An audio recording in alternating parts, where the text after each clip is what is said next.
다섯 번째, 자존자. 이 짐승은 자존자라고 칭합니다. 데살로니가 후서 2장 4절에 보면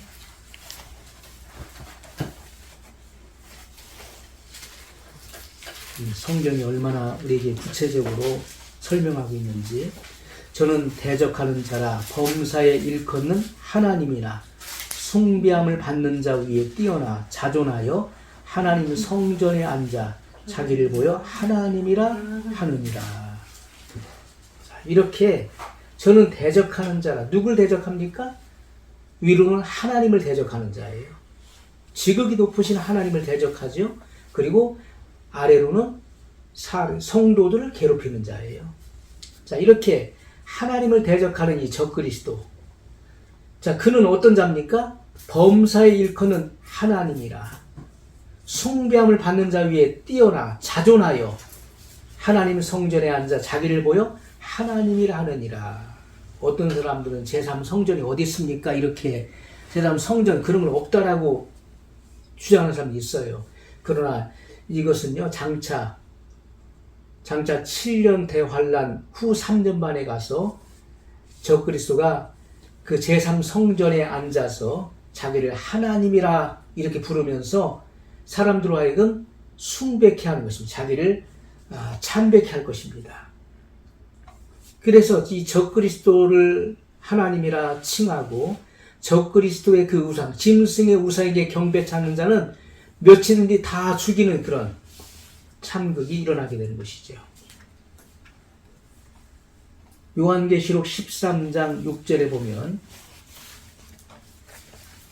짐승이 입을 벌려 하나님을 향하여 회방하되 그의 이름과 그의 장막 곧 하늘에 거하는 자들을 회방하더라. 이 짐승이 누굽니까? 적그리스도를 말하는 거예요. 적그리스도가 입을 벌려 하나님을 향하여 회방하는 말을 한다는 거예요.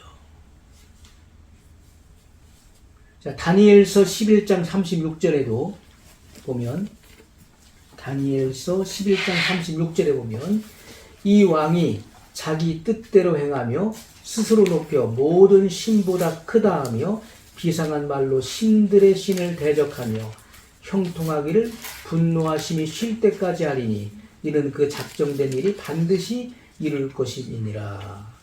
자, 스스로 높여 모든 신보다 크다 한다는 거예요.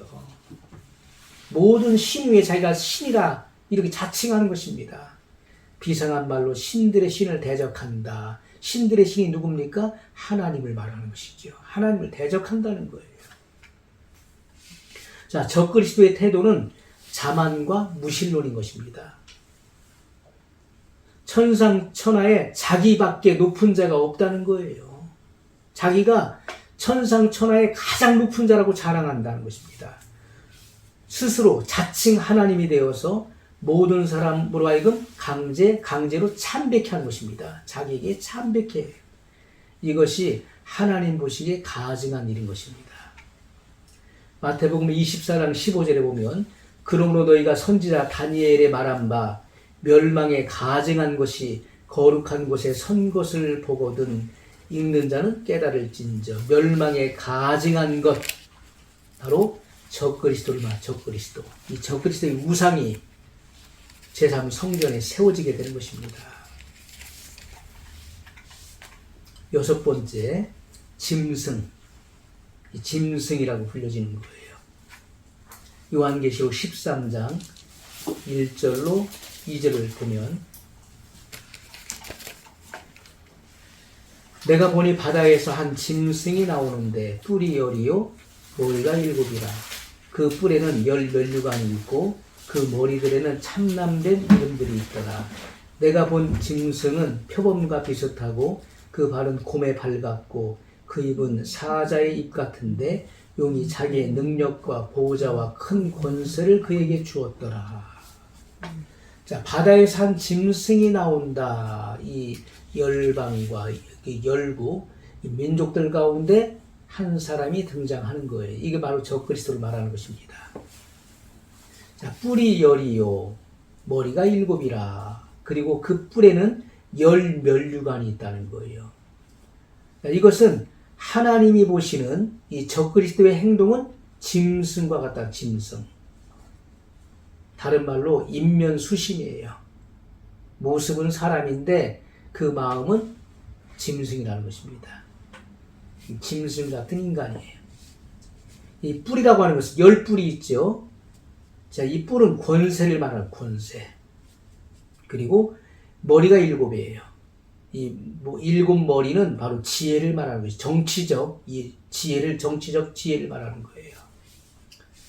자, 그래서 이 짐승은 표범과 비슷하다. 이 표범은 교활하고 간율하다. 우리가 간율이라는 말 잘 안 쓰죠. 이 간율이라고 하는 말은 간악하고 음흉하다는 거예요. 간악하고 음흉하다.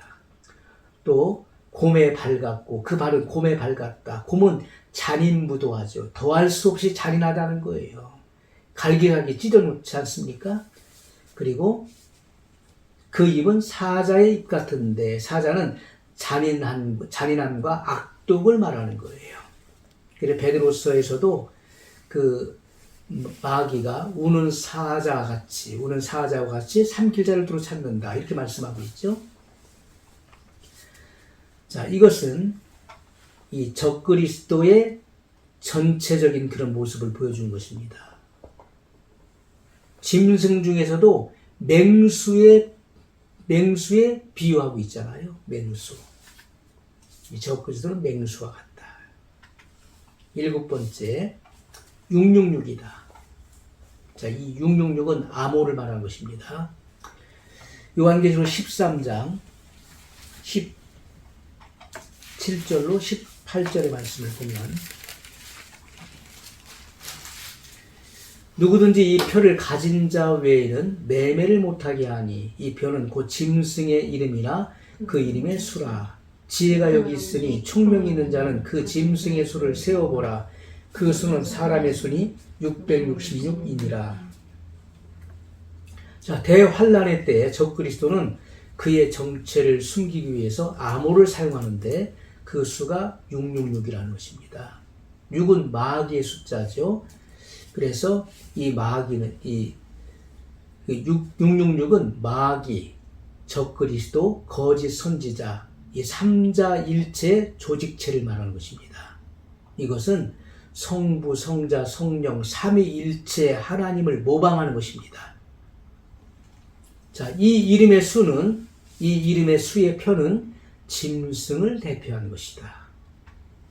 자, 누구든지 오른손이나 이마에 이 표를 받지 않는 자는 물건을 매매할 수 없게 한다라고 말씀하고 있어요. 이 짐승의 표를 받지 않는 자, 이마나 오른손에 그 짐승의 표를 받지 않는 자는 누구든지 매매를 못하게 한다.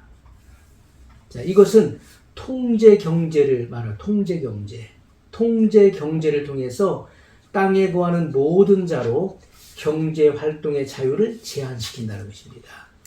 제한시키고 강제함으로 적그리스도의 통제법에 복종시키는 수단과 방법을 삼을 것을 분명히 성경이 말씀하고 있는 것입니다. 우리는 자, 이러한 때가 곧 도래한다는 거예요. 이것은 7년 대환란에 반드시 성취될 일인 것입니다. 그러므로 성도들은 깨어서 대환란을 통과하지 않고 환란의 피난처인 공중으로 휴거되어야 될 것입니다.